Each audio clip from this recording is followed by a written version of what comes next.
പ്രീപ്പിപ്പ് video കണ്ടാലോ? ജോലിയുള്ള എല്ലാ അമ്മമാരും ഇത് ചെയ്യുന്നതായിരിക്കും അല്ലേ? അപ്പം ഞാൻ എന്താണ് ചെയ്യുന്നത് ഒന്ന് കാണിച്ചു തരാം. എനിക്ക് നാളെ മോർണിംഗ് ഡ്യൂട്ടിയാണ്. അപ്പം ഞങ്ങൾ രണ്ടുപേരും നാളെ മോർണിംഗ് ഡ്യൂട്ടിക്ക് പോകും. അപ്പോൾ ഇവരുടെ സ്കൂളും തുറന്നിട്ടില്ല കേട്ടോ. സ്കൂൾ തുറന്നെങ്കിൽ ഒത്തിരി നേരത്തെ എണ്ണിക്കേണ്ടി വരും. എന്തായാലും അത്രയും നേരത്തെ എണ്ണിക്കേണ്ടി വരത്തില്ല. എന്നാലും ഞാൻ ചെയ്ത് വെക്കുന്ന കാര്യങ്ങൾ കാണിക്കാം കേട്ടോ. ബീട്രൂട്ടും ക്യാരറ്റും കൊണ്ടൊരു തോരനാണ് ആദ്യം വെക്കുന്നത്. അതാകുമ്പോൾ എളുപ്പമുണ്ട് കേട്ടോ. ബീട്രൂട്ടും ക്യാരറ്റും എല്ലാം അരിഞ്ഞിട്ട് ഒരുമിച്ച് ഞാനിത് ഒരു എയർടൈറ്റ് കണ്ടെയ്നറിനകത്താക്കി ഫ്രിഡ്ജിനകത്ത് വെക്കും. രാവിലെ എഴുന്നേറ്റ് കടുവ് പൊട്ടിച്ചിട്ട് ഇതൊന്നും ചിക്കി തോർത്തി എടുക്കേണ്ട താമസമേ വരത്തുള്ളൂ കേട്ടോ. ഞാൻ മിക്കവാറും മോർണിംഗ് ഡ്യൂട്ടി ഉള്ളപ്പോൾ മാസം ഒരു 5-6 ദിവസം മോർണിംഗ് ഡ്യൂട്ടി വരാറുള്ളൂ. അന്നേരം മിക്കവാറും ഞാൻ ഉണ്ടാക്കുന്ന ഒരു തോരനാണ് കേട്ടോ ഇത് ആകുമ്പോൾ എളുപ്പമുണ്ട് ഉണ്ടാക്കാൻ. 2 ദിവസം ഇരിക്കുകയും ചെയ്യും.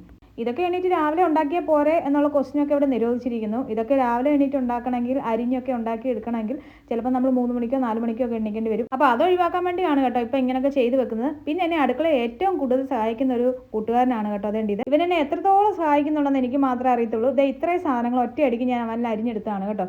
അപ്പോൾ നിങ്ങൾക്ക് വർക്കിംഗ് വുമൻസ് ആണെങ്കിൽ ഇത് ഏറ്റവും പ്രയോജനപ്പെടുന്ന ഒരു ചോപ്പറാണ്. ചെറിയൊരെണ്ണം നിസാര വിലയ്ക്ക് ഞാനിത് വാങ്ങിച്ചത്. ഇവിടുത്തെ ഒരു ഒമാൻ റിയാലിന് ഞാനിത് വാങ്ങിച്ചാണ് കേട്ടോ. അപ്പോൾ ഇതൊക്കെ അരിഞ്ഞ് ഞാൻ ഇതുപോലെ തന്നെ കറിവേപ്പില വരെ ഇട്ടിട്ടുണ്ട് ഇതിനകത്ത്. ഇത് ഇനി അടച്ച് ഞാൻ ഫ്രിഡ്ജിനകത്ത് വെക്കും. എന്നിട്ട് രാവിലെ എടുത്ത് കടുക് വറുക്കത്തേ ഉള്ളൂ കേട്ടോ. പിന്നീട് മോരുകറി ഞാൻ ഉണ്ടാക്കി വെച്ചിട്ടുണ്ടായിരുന്നു ഇന്നത്തെ ദിവസം തന്നെ. അത് നാളെയും കൂടി ഇരുന്നോളൂ. പിന്നെ ഞാൻ ചിക്കൻ ഒന്ന് മസാല പുരട്ടി വെക്കുന്നുണ്ട് കേട്ടോ. ചിക്കൻ മസാല പുരട്ടി വെച്ചാൽ ഞാൻ ഡ്യൂട്ടി കഴിഞ്ഞിട്ട് വന്നാലും ഒന്ന് പെട്ടെന്ന് വറുത്തെടുക്കാവുന്നേ ഉള്ളൂ.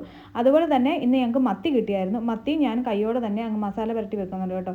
ഈ മസാലയ്ക്കകത്ത് ഞങ്ങൾ മുളക് പൊടി എടുത്തില്ല കേട്ടോ. മഞ്ഞൾപ്പൊടിയും ഉപ്പും കുരുമുളക് പൊടിയും മാത്രം ഇട്ടിട്ട് ഇളക്കി എടുക്കത്തേ ഉള്ളൂ. അതൊരു പ്രത്യേക ടേസ്റ്റാണ് കേട്ടോ. മുളക് പൊടി ഇട്ട് ഞാൻ ഉണ്ടാക്കാറുണ്ട്. പക്ഷേ ഇങ്ങനെ ഒരു പ്രാവശ്യം ചെയ്ത് നോക്കണം. ആ ഒരു പ്രത്യേക ടേസ്റ്റാണ് കേട്ടോ.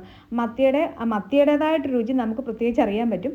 അപ്പോൾ അത് ഞാനൊരു പാത്രത്തിലാക്കി ഫ്രീസറിനകത്ത് അത് വെക്കുന്നുണ്ട്. ഇത് നാളെ എടുക്കത്തില്ല, മറ്റന്നാളെ എടുക്കുകയുള്ളൂ കേട്ടോ. പിന്നെ ഇത് ചെയ്ത് വെച്ചിട്ട് എന്ത് കിട്ടാനാണെന്ന് സംശയിക്കുന്നവർക്ക് ഇതിങ്ങനെ ഉണ്ടാക്കി ഫ്രീസറിനകത്തോ ഫ്രിഡ്ജിനകത്തോ ഒക്കെ ഇരിക്കുമ്പോൾ നമുക്ക് സമാധാനത്തോടെ അന്ന് കിടന്ന് ഉറങ്ങാൻ പറ്റും. പിറ്റേ ദിവസം മോർണിംഗ് ഡ്യൂട്ടിക്ക് അല്ലെങ്കിൽ 3 മണിക്ക് നമുക്ക് ടെൻഷൻ തുടങ്ങും. അയ്യോ രാവിലെ ഒന്നും ഉണ്ടാക്കും, രാവിലെ ഉണ്ടാക്കാൻ സമയമില്ലല്ലോ എന്ന്. ഇതവിടെ ഫ്രിഡ്ജിനകത്ത് ഇരിപ്പുണ്ടെങ്കിൽ നമുക്ക് സമാധാനമായിട്ട് ഉള്ള 6-7 മണിക്കൂർ സമാധാനമായിട്ടും സ്വസ്ഥമായിട്ടും കിടന്ന് ഉറങ്ങാൻ പറ്റും എന്നുള്ളതാണ് എനിക്കുള്ള പ്രയോജനം കേട്ടോ.